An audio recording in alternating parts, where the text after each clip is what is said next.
Bom dia, boa tarde, boa noite. Eu sou a Camila Abdo e hoje eu estou com o Paulo Cogos. É claro que você conhece o Paulo das redes, ele que tem uma opinião bem formada sobre governo, armamento e geralmente irrita algumas pessoas.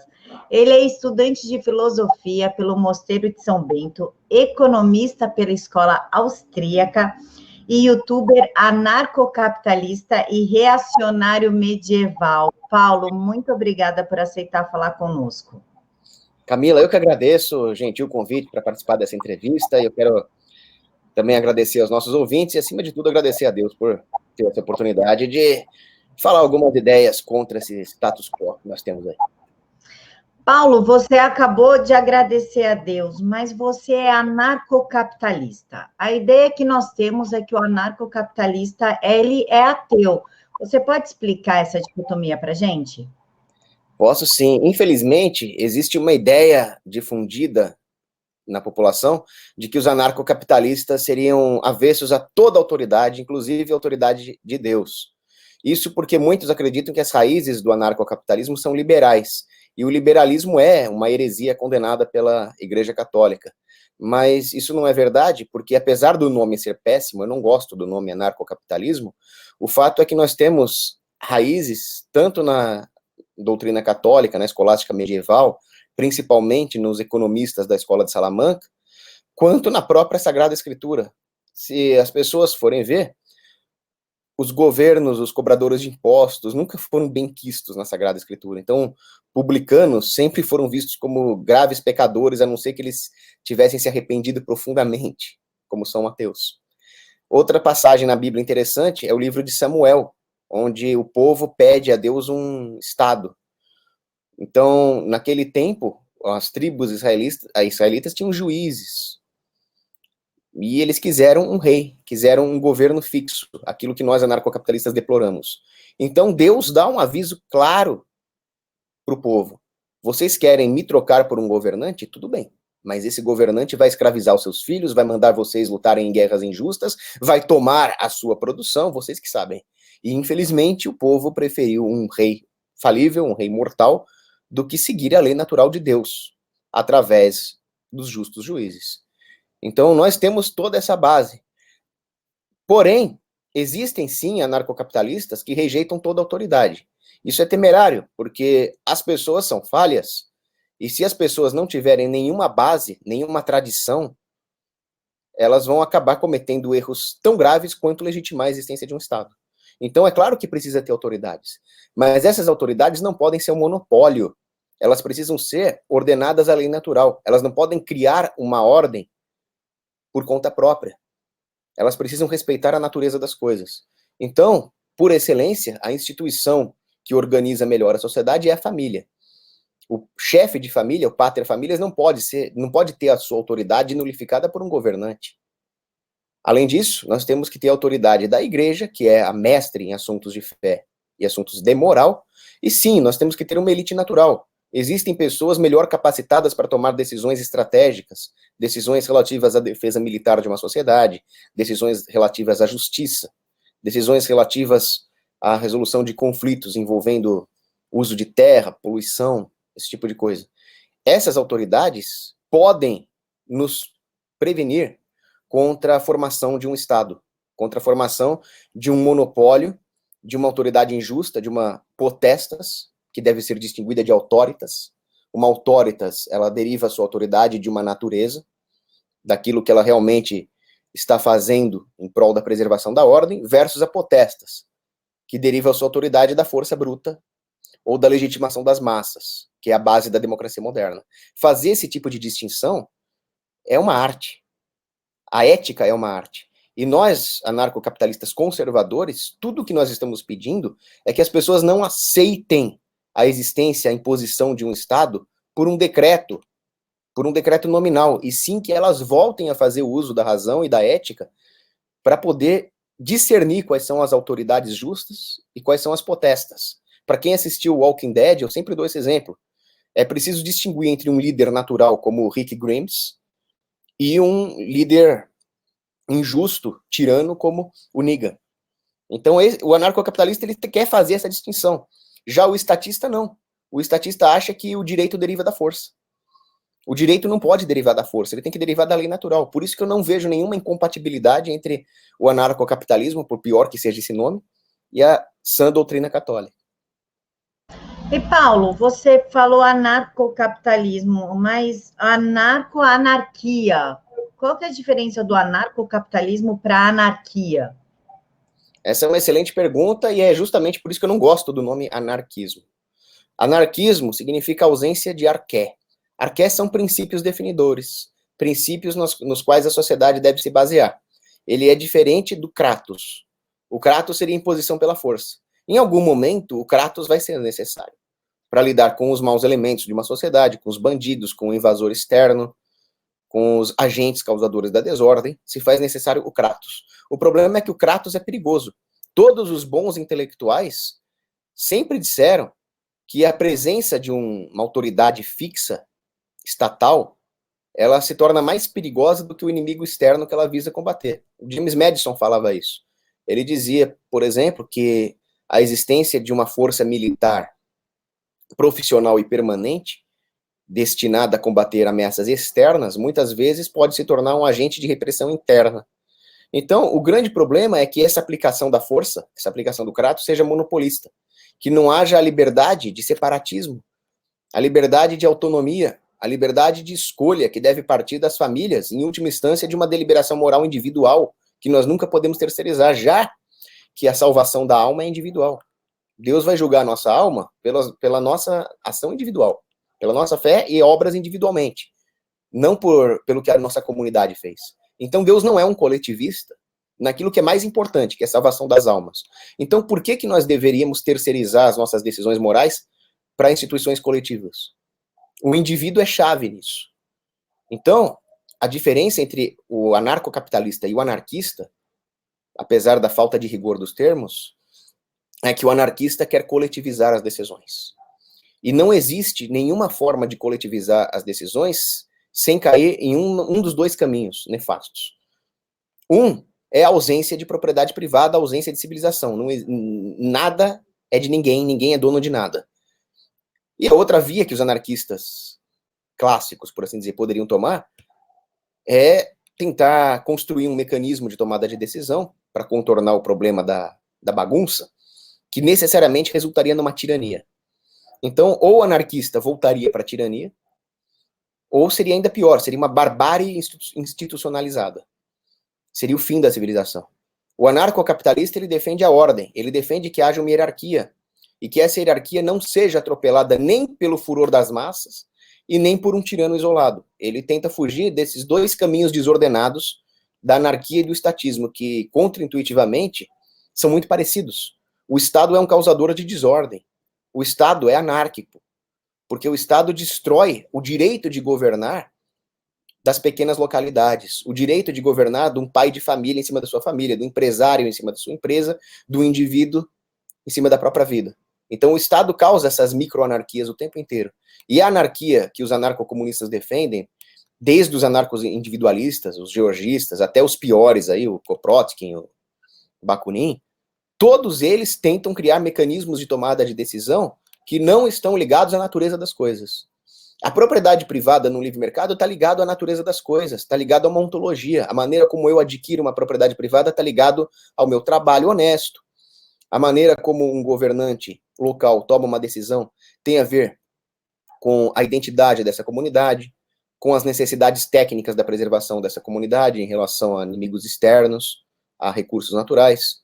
Agora, o Estado não, o Estado ignora a ontologia das coisas. E por essa necessidade de aferir a natureza das coisas, eu prefiro chamar o anarcocapitalismo de ontoarquismo. Um arqué, um princípio regulador, derivado da natureza das coisas, como as coisas realmente são. E nesse ponto, o indivíduo nunca pode ser ignorado, porque o indivíduo é aquilo que tem de mais digno em toda a ordem social. É ele que é criado à imagem e semelhança de Deus, não é o coletivo. Então isso é muito importante. Qualquer sistema, qualquer ideologia é errada porque ela ignora a plasticidade das instituições sociais, dado a unicidade dos indivíduos. E só o anarcocapitalismo considera isso. Ou seja, só o anarcocapitalismo considera a dignidade das pessoas criadas à imagem e semelhança de Deus. Já o anarquismo, ele é uma ideologia como outra qualquer. Ele defende uma coletividade que necessariamente ficaria na mão de uma elite espúria, que vai controlar os processos de tomada de decisão, porque o povão nunca vai controlar. A única chance que o homem comum tem de controlar a própria vida é com a propriedade privada que nós defendemos. Paulo, o pessoal fala que anarquia é extrema-direita, né? E pelo que você está falando, não é. Se a gente pode colocar, então, para a esquerda, como é que ficaria essa divisão? Essa dicotomia de esquerda e direita, ela vem da Revolução Francesa, que é a posição onde os membros da Assembleia sentavam, à esquerda aqueles que queriam a revolução, e à direita aqueles que defendiam a permanência do rei. Por analogia, eu não acho que nós deveríamos rejeitar essa classificação no espectro político de esquerda e direita. Nós só deveríamos refiná-la através de analogias. Então, se os revolucionários franceses queriam a desordem, a destruição da igreja, a destruição de uma velha ordem, a destruição das tradições, e por pior que fosse o rei, por pior que fosse o ancião regime, ainda remetia a uma certa ordem natural. Claro que eu não concordo com o ancião regime, eu prefiro o feudalismo do que essa centralização, mas por analogia nós podemos dizer que a direita tende a essa ordem natural, e a esquerda tende à desordem, à revolução, à revolta contra a natureza das coisas. E quando eu falo revolta contra a natureza, eu não estou falando em construir uma fábrica no meio do mato. Destruir as florestas. Não é essa a natureza. Eu me refiro à natureza ontológica, não à natureza da biosfera. Né? Então, a anarquia comunista, anarcossindicalismo, anarcocoletivismo, anarcoprimitivismo, eles se opõem à civilização. Eles se opõem à ordem. Porque o plano de Deus para o homem não é viver no meio do mato de tanga. O plano de Deus para o homem é criar uma civilização. É facilitar a vida do seu próximo através dos empreendimentos, através da tecnologia, através da criação de instituições, de cidades. Então, esses anarquistas primitivistas não são conservadores por conservar a ordem natural. Eles são avessos à civilização. Eu colocaria eles na esquerda. Os coletivistas, ignorando a ordem que emana do indivíduo e da natureza das instituições criadas pelos indivíduos, também são esquerda, porque eles estão se revoltando contra a lei natural que emana da ontologia das coisas. O Estado também poderia ser classificado como esquerda, em vários tipos de esquerda. Existem os estados piores e os estados menos piores. Agora, o Estado moderno, o Estado democrático, ele tende a um anarquismo de esquerda, porque seria a tomada de decisão acerca dos recursos da propriedade privada por toda a massa de eleitores. O que é isso, senão uma fachada de organização para uma anarquia coletivista? A democracia e a anarquia coletivista andam juntos. Aí nós vamos caminhando mais para a direita, vamos saindo da democracia, vamos falar em repúblicas. Mas a república também é coletivista, começando pelo nome, res pública, coisa pública. Então vamos mais para a direita. O absolutismo, o antigo regime, um rei manda em tudo. Mas por que esse rei deve mandar em tudo, ignorando a autonomia das localidades? Então vamos mais para a direita ainda, vamos para o feudalismo. O feudalismo é o que tem de mais próximo, mas eles continuam errando ao coletivizar a terra, por exemplo. Uma gleba de terra não deve pertencer a um senhor feudal, mas ao camponês, que era o dono original dessa terra. E aí nós vamos chegar no anarcocapitalismo, que seria a preservação da ordem natural mediante a propriedade privada e a preservação da ordem. Nessa preservação da ordem é que eu acho necessário ter uma governança. Eu acho necessário ter a figura de um análogo a um senhor feudal, por exemplo, para organizar a defesa de uma localidade. Então eu falo muito em justiça e defesa. Geralmente as pessoas contaminadas pelo modernismo, pelo liberalismo, sempre vão procurar argumentos contra o anarcocapitalismo mas quem é que vai cuidar da saúde, da educação, do transporte? Essas perguntas já são de esquerda para mim. A função de uma governança é defesa e justiça. É a preservação dessa ordem. Agora, se o camponês fizer essa terceirização moral da necessidade de defender as leis, a vida, a propriedade e a liberdade da sua comunidade, ele já está pecando, ele já está abdicando das virtudes. E a função da civilização não seria justamente exercitar essas virtudes, aristotelicamente falando? Por isso que essa defesa e essa justiça não podem ser um monopólio. A verdadeira preservação da ordem que é o incentivo às virtudes, exige que se quebre esse monopólio. E a quebra desse monopólio você pode chamar de anarcocapitalismo, que seria a extrema-direita, a completa oposição ao coletivismo, à bagunça, à desordem dos anarquistas de esquerda e do Estado democrático moderno. Paulo, libertarianismo. Existe liberalismo, libertarianismo e anarcocapitalismo. Quais são as diferenças entre eles? Excelente pergunta. O libertarianismo, como concebido hoje pelos libertários, seria uma postura ética de não agressão, baseada no princípio da não agressão. O princípio da não agressão não é um pacifismo, não é ficar parado tomando chumbo. Ele consiste na ideia de não iniciar uma agressão, não violar a propriedade privada alheia. Aí existem os libertários ultra-radicais, puristas, que são contra qualquer tipo de iniciação de agressão. Eles defendem a propriedade privada como um absoluto moral. Muitos se baseiam na ética argumentativa do Hans Hoppe. O que o Hans Hoppe diz, baseado no Habermas, no Kant, é que seria impossível argumentar contra a propriedade privada, já que para argumentar contra a propriedade privada, nós estamos aceitando, a priori, incorrer em argumentação e valendo-se de meios para argumentar, seja as cordas vocais, seja uma caneta, seja um teclado, que devem ser propriedade privada para que eu possa fazer uso deles. Eu discordo completamente dessa visão de ética do Hans Hoppe, porque ele não está entendendo a necessidade de derivar as leis a partir da natureza das coisas. O fato de alguém incorrer em argumentação, em escolher argumentar em vez de entrar em conflito, é simplesmente um cálculo estratégico. Nenhuma ética pode ser derivada disso. Isso seria um nominalismo ético. É preciso voltar-se para um realismo tomista na ética, que é o que é certo, por que é certo, qual é o objetivo.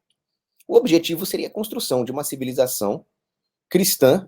Claro que nós não vamos impor o cristianismo, mas ela deve ser baseada numa ética cristã, para promover a salvação das almas e o cultivo das virtudes que levem à salvação das almas. Logo, quais seriam as medidas que nos levam a esse objetivo? É disso que eu derivo a minha ética. Então, eu me considero um libertário não purista, porque eu acredito que a preservação da propriedade privada, das liberdades civis e de evitar o risco moral que decorre de qualquer legitimação da agressão é algo desejável. Nós temos que evitar a agressão, temos que preservar a propriedade privada, sem dúvida. Mas existem situações em que isso não é possível. E mesmo porque essas situações em que nós deveríamos iniciar a agressão, deveria ser assim justamente para preservar essa ordem libertária, essa ordem de propriedade privada e livre mercado. Porque a propriedade privada, o livre mercado e a ordem têm os seus inimigos. E nem sempre vai ser possível não iniciar agressão contra ninguém. Muitas vezes nós vamos ter que aceitar, por exemplo, os danos colaterais numa guerra defensiva. Muitas vezes nós vamos ter que evitar uma destruição psicossocial da dignidade humana através da agressão. Exemplo, um sujeito coloca um outdoor pornográfico na rua. Ou pior que isso, um outdoor pedófilo na rua. Não adianta falar que o outdoor é dele. É preciso que a sociedade destrua esse outdoor para preservar a dignidade humana. Porque se nós não entendermos o valor da dignidade humana e a necessidade de preservar essa ordem civilizacional, esses valores não mais vão ser caros à sociedade. E pronto, nós já temos o palco armado para a instituição de uma tirania. Porque se tudo isso, se todos os valores morais de uma sociedade vão ser baseados numa ética puramente utilitária, que é o caso, infelizmente, de alguns anarcocapitalistas, que querem aumentar a prosperidade material, ou de uma ética deontológica que não questiona os porquês da ética, ou a ética vai ser deturpada, no caso do utilitarismo, ou ela vai ser desvalorizada porque ela não tem aplicação na vida real, no caso da deontologia hoppeana kantiana. Então, a luta pelo direito, a luta pela justiça, é uma coisa muito frágil, que depende do entendimento praticamente sobrenatural da dignidade humana. Então, eu não sou um libertário puro, eu sou um anarcocapitalista. Agora, qual a diferença entre isso e o liberalismo? O liberalismo não tem nada a ver nem com anarcocapitalismo, nem com libertarianismo. Nós temos as nossas desavenças dentro do libertarianismo, alguns são mais puros, outros não, mas o liberalismo não tem nada a ver com isso. O liberalismo é uma revolta contra a ordem das coisas. O liberalismo, ele tem as suas origens numa revolta contra a verdade, na ideia do livre pensamento, na ideia de que as coisas são relativas, e ele remonta ao nominalismo. O nominalismo é uma filosofia muito torta que surge na Idade Média, com Scotus, com William of Ockham, que rejeita a existência de universais abstratos. O nominalismo não aceita a existência de algo fora daquilo que pode ser verificado particularmente. Então, o nominalismo rejeitaria, por exemplo, a ideia de uma natureza humana. Existe um monte de pessoinhas separadas. É claro que o resultado disso seria uma bagunça. Seria uma bagunça social. Porque nós não temos mais nada, nenhum universal de verdade, de justiça, de direito, de natureza humana, onde se basear. Então, o que o liberalismo vai propor? Ele vai propor uma ideia errada, uma antropologia falaciosa, baseada na guerra de todos contra todos, que é a antropologia hobbesiana, e que, por isso, seria necessário que os indivíduos firmassem um contrato social e aceitassem abdicar das suas liberdades em prol da existência de um Estado.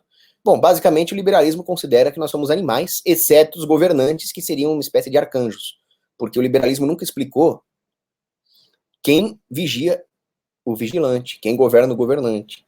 Ele nunca explicou de onde vem essa classe iluminada que são os governantes. Se a humanidade é um bando de animais que não consegue sequer incorrer em um comportamento cooperativo, como é que ela conseguiu cooperar para escolher um governante e por que esse governante não vai agir assim também? Isso nenhum liberalzinho hobbesiano me explicou. Então, o liberalismo, ele rejeita aquilo ao qual nós deveríamos nos submeter, que é a verdade, a beleza e o bem, e substitui tudo isso por um contrato social. Mas isso é exatamente o contrário do libertarianismo. O libertarianismo rejeita a ideia de um contrato social e busca a verdade moral absoluta. Então o libertarianismo e o liberalismo são completamente opostos.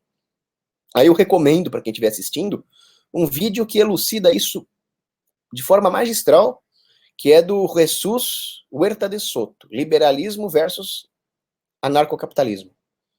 E ele explica que as duas coisas são incompatíveis. O liberalismo, como eu já disse, ele é considerado uma heresia na Igreja Católica. E isso é muito interessante, porque o pensamento liberal e a maneira como os liberais defendem algumas liberdades econômicas hoje, primeiro que elas não vão até o ponto, elas não vão até os pontos nevrálgicos dessa defesa da liberdade. Mesmo se nós considerarmos um liberal meio metido a conservador aí, que é o Edmund Burke. Ele dizia, a hora que a liberdade é substituída por expedientes políticos, por exemplo, é onde reside o verdadeiro perigo. O verdadeiro perigo não está no tirano, que rejeita completamente a liberdade, ou no Luís XIV, o Estado sou eu. Não. O perigo está quando, olha, tudo bem, vamos ter algumas liberdades, mas nem todas, porque aí começam as justificativas liberais. Isso é muito perigoso. Eles não estão buscando princípios eternos. Eles estão buscando um expediente utilitário, que é o grande perigo apontado por Edmund Burke. Outros problemas, a visão econômica dos liberais é completamente torta. Apesar de ser um economista da escola austríaca, eu discordo de muita coisa de grandes autores da escola austríaca, como Ludwig von Mises, o Murray Rothbard, por causa da visão que eles têm do homem, que se baseia em pensadores liberais aí, como Kant, ou coisa pior, Hegel, Schelling. Eles veem o homem como um homo economicus, ou seja, um agente isolado, autointeressado, buscando maximizar os seus lucros.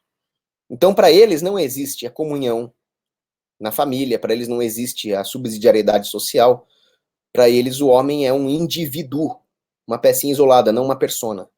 Essa visão econômica é que dá margem a todas as falácias econômicas de maximização da utilidade, de engenharia social. Eles esquecem que o homem não está buscando maximizar os lucros contábeis. O homem é muito mais do que isso. Mas aí eles abandonaram a antropologia cristã. A ideia de que o homem é uma pessoa que precisa de uma comunhão consigo mesmo, com Deus e com o próximo, para ser semelhante à Santíssima Trindade, que é uno e trino. Eles jogam tudo isso no lixo. O liberalismo é uma ideologia completamente materialista. E o libertarianismo não. O libertarianismo é uma forma de buscar essa verdade com base na ciência econômica. Uma ciência econômica que evoluiu ao longo dos anos e que precisa ser levada em conta. Porque aí entram muitos católicos que falam mal de nós, mas eles não estudaram a ciência econômica. Como é que um católico despreza a ciência, as leis científicas que foram criadas por Deus? É estranho, né? Mas é isso.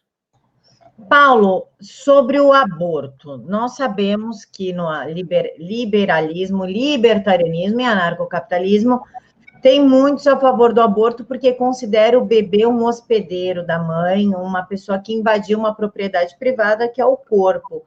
Eu sou altamente contra o aborto, até em caso de estupro. Como é que fica a situação do aborto? Bom, primeiro eu quero te parabenizar, porque infelizmente é raro encontrar alguém hoje em dia que defenda a vida, que defenda o direito de existir do bebê, mesmo no caso de estupro. Eu sou completamente contra o aborto. Por quê? Nem vou considerar esses casos que a mulher engravidou porque saiu com o namorado, e não, né? Mas vamos falar no aborto em caso de estupro, que seria o caso extremo aqui. Quem é o culpado dessa situação? O culpado é o estuprador. O bebê não cometeu nenhum crime. E ele não é um parasita, porque isso seria negar até a biologia. Nós sabemos que existem na natureza vários tipos de relação entre os espécimes, né? Existe a relação parasitária e existe a relação entre uma mãe e um bebê, que não tem nada de parasitário. Isso faz parte da ordem natural das coisas. A mulher foi feita pela natureza para engravidar e o bebê para ficar na barriga da mãe. Isso não é parasitário, isso é a ordem das coisas. Ah, mas a mulher não queria ficar grávida. O estuprador a estuprou.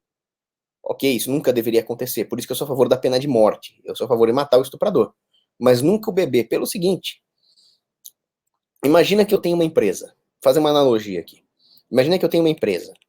Montei essa empresa a duras penas. Usei toda a minha poupança acumulada ao longo da minha vida. Montei a minha empresa, ela está indo bem.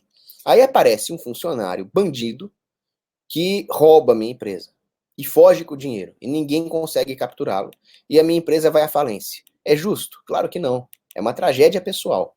Agora, isso me dá o direito de assaltar os cofres de uma outra empresa honesta? Não, absolutamente. Eu não posso roubar alguém honesto só porque eu fui roubado. Eu poderia capturar o bandido. Vamos supor então que a polícia pegou o bandido, aí a polícia pode punir o bandido de todas as formas, pode confiscar todos os bens do bandido para repor a minha empresa, mas não pode fazer isso com o inocente. Na minha visão, na minha axiologia, uma mãe matar o próprio filho é muito pior do que o empresário assaltar outro empresário. Então, uma mulher sofreu um estupro, uma tragédia, ela tinha os seus planos, etc. Isso não lhe dá o direito de matar um bebê inocente. Essa é a analogia que eu faço. Agora, a situação dessa mãe é muito melhor do que a do empresário que faliu. Dificilmente esse empresário vai recuperar as suas economias. Pode até ser que sim. Mas daqui a 9 meses, essa mulher vai estar livre. Daqui a 9 meses, ela pode colocar esse bebê num orfanato. Pode colocar para doação. A Igreja Católica sempre acolheu essas crianças. Eu me lembro quando eu visitei uma cidade medieval na França, que tinha um convento de freiras com uma torre, e nessa torre tinha uma portinhola. Aí eu perguntei para a guia, e essa portinhola, por que eles tinham isso? E a guia explicou. As mulheres que não queriam seus filhos colocavam os bebês nessa portinhola, aí a freira lá dentro girava a portinhola e acolhia o bebê. Os conventos sempre funcionaram como orfanatos. E aí o pessoal ainda chama a Idade Média de Idade das Trevas. Porque hoje a mulher toma uma pirulinha e aborta o filho. Hoje a mulher vai lá e esfaqueia o próprio filho dentro do ventre. E chamam a Idade Média de Idade das Trevas porque ali existia um convento de freiras onde você podia colocar o bebê para adoção. Qual que é pior?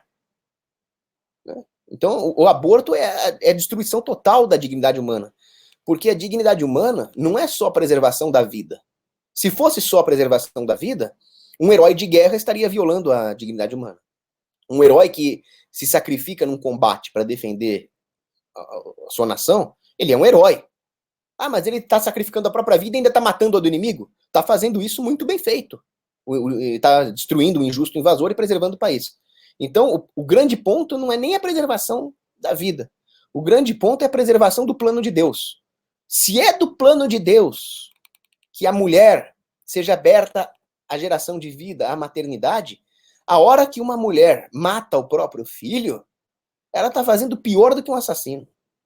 Ela está destruindo toda a ordem das coisas, toda a dignidade da mulher, todo o princípio de geração e perpetuação da vida, todo o processo de formação de novos seres humanos para levar essas almas para o céu. É gravíssimo.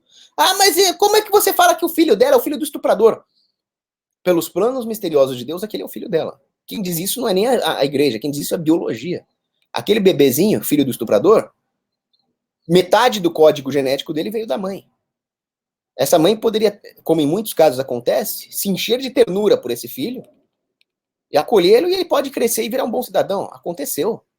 O fato do pai ser um estuprador não determina o futuro do filho, nós somos dotados de livre-arbítrio. Então, o aborto, em caso de estupro, ele nega o livre-arbítrio também. É absurdo. Não sei como é que alguém defende isso. Paulo, sobre armamento. Eu sei que você é a favor da arma livre, assim, ó, pode ter o calibre que bem entender, problema seu. Mas no anarcocapitalismo, isso é comum ou é você que defende? Eu sou a favor de pessoal ter até uma AK-47, se quiser, que se der, não é problema meu. Mas no anarcocapitalismo, pelo pacto de não agressão e tudo isso, é comum essa defesa do armamento? Sim, ela é bem comum, difícil, apesar de todas as desavenças que nós temos dentro do libertarianismo, você vai ver os libertários brigando por quase tudo. O meu grande mentor no anarcocapitalismo, que foi o Fernando Quioca, por exemplo, nós já ficamos 3 meses sem se falar por uma discussão em metaética, para você ter ideia das tretas. Agora, o armamento, ele é uma espécie de ponto pacífico. Se o sujeito é contra o armamento, ele não pode se dizer nem anarcocapitalista, nem de direita, nem conservador, nem mesmo um liberal. Para mim, o sujeito que é um desarmamentista, ele não passa de um comunistazinho da pior espécie. Da pior espécie. Como é que alguém pode conceber um cidadão comum sair na rua sem um meio de defender a própria vida? Eu não consigo entender como é que alguém defende isso. Aí, é claro, existem vários graus de armamentismo. Tem gente que defende que o cidadão tenha uma pistola, um revólver. Para mim, isso é insuficiente. Para mim, esse cara continua sendo um desarmamentista. Eu gostei da sua defesa do cidadão ter um fuzil de assalto, um AK-47. Já é alguma coisa. O fuzil já possibilita que os cidadãos formem milícias militarmente efetivas, capazes da principal função do armamento, que é defender o povo contra a tirania estatal. Isso não é nenhum anarcocapitalista que falou, isso foi Thomas Jefferson. Agora, eu iria mais longe. Eu defendo que o povo seja capaz de ter a sua própria força armada. Eu não vejo problema no cidadão civil montar e se militarizar, montar uma empresa de defesa e ter o seu tanque, ter o seu sistema de artilharia, ter os seus navios de guerra, suas corvetas, fragatas, destroyers, cruzadores, bombardeiros, caças. Aí os anarcocapitalistas vão diverger em qual é o limite para isso. Eu já vi libertário puro, defensor do princípio da não agressão, que defende até o sujeito ter uma bomba de hidrogênio, uma tsar bomba, desde que ele não use, desde que seja na propriedade privada dele.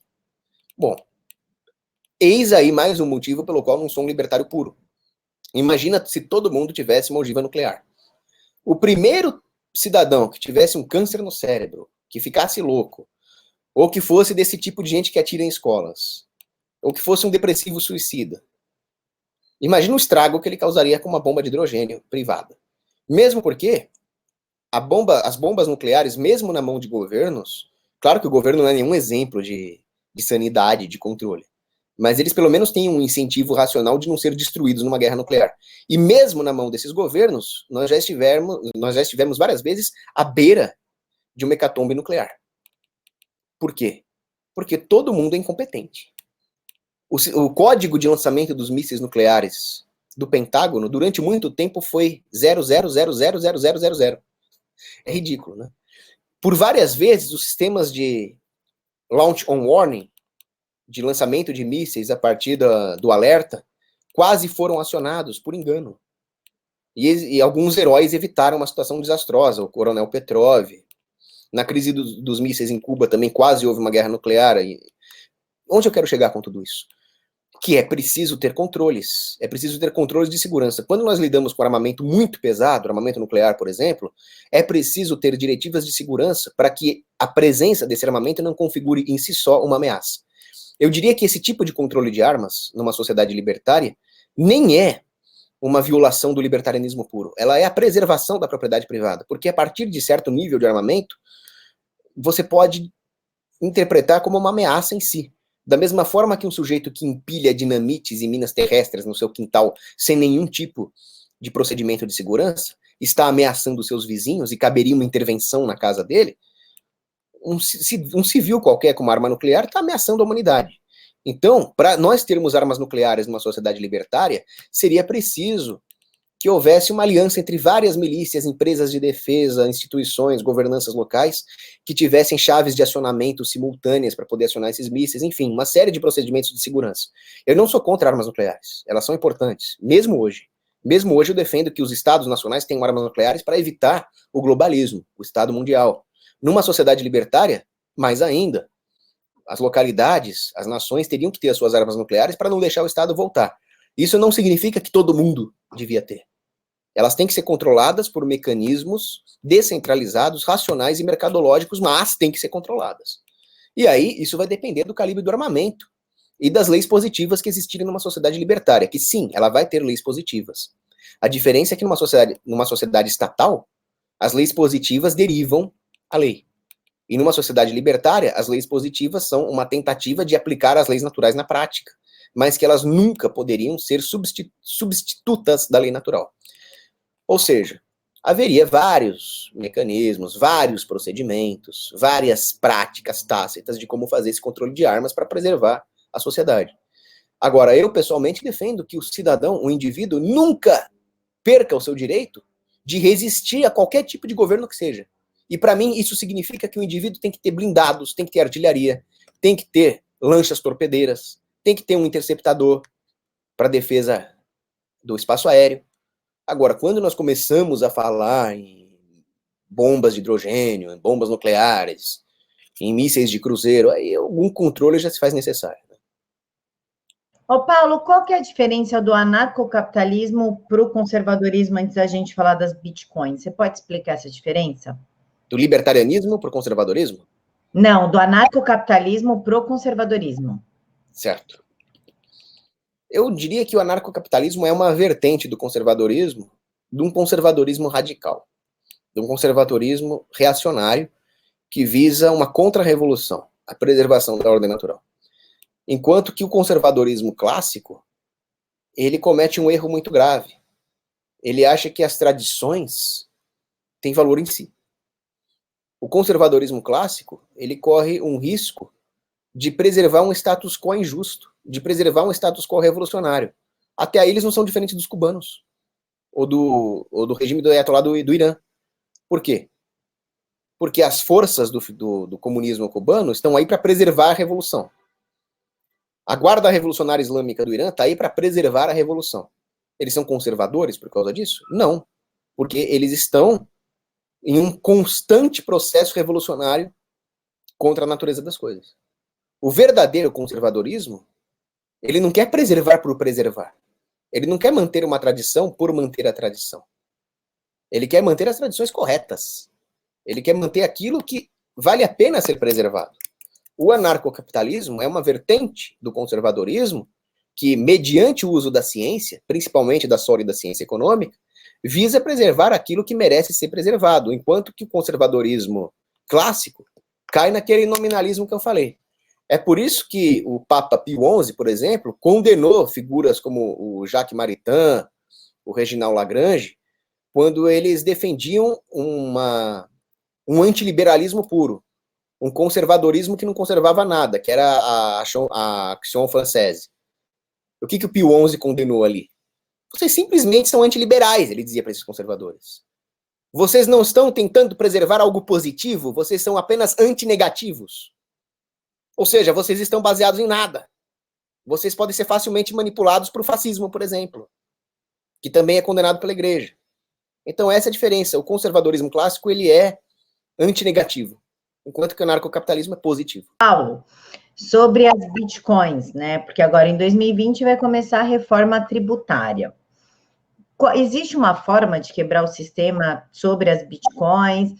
Como é que funciona as bitcoins, já que o pessoal tem tanta dúvida sobre isso? Muito bom. O Bitcoin eu vejo como uma ferramenta agorista.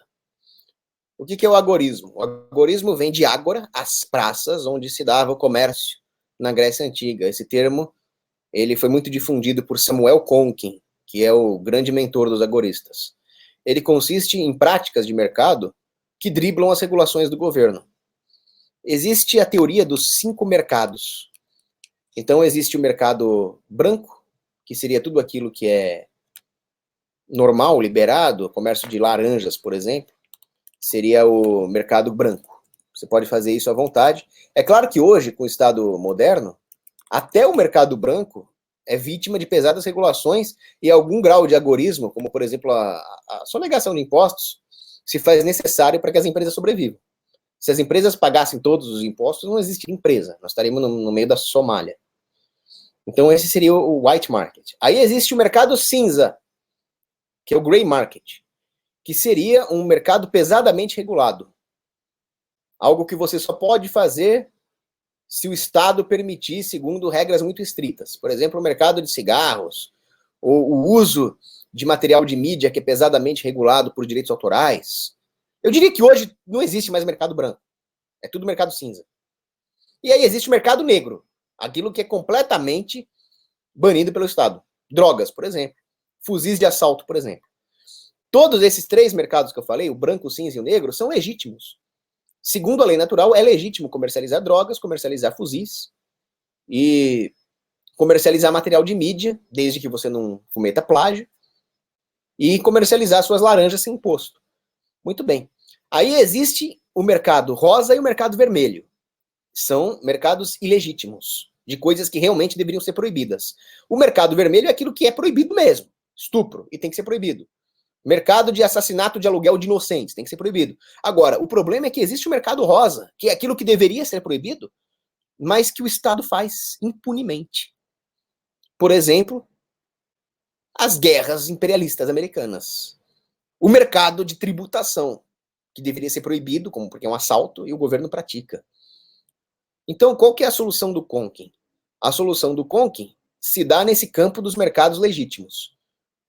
Mercado branco, cinza e preto. Ele não mexe muito com o rosa e com o vermelho. Isso aí é uma coisa que nós vamos ter que mexer, cedo ou tarde.